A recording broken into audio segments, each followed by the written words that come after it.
So we're part of work package 5, so the data analytics work package basically. We have had some involvement with work packages 3 and 4 as well, but our main role is with work package 5.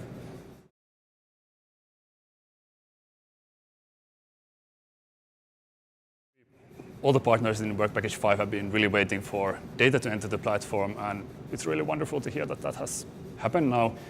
So I think now we are all kind of really eagerly chafing at the bit and wanting to really get going with the data analytics. So that's really, I think, the biggest progress over the last year is really that we actually have data. We've shown that it's possible to get data into the platform and that it can be then analyzed in projects.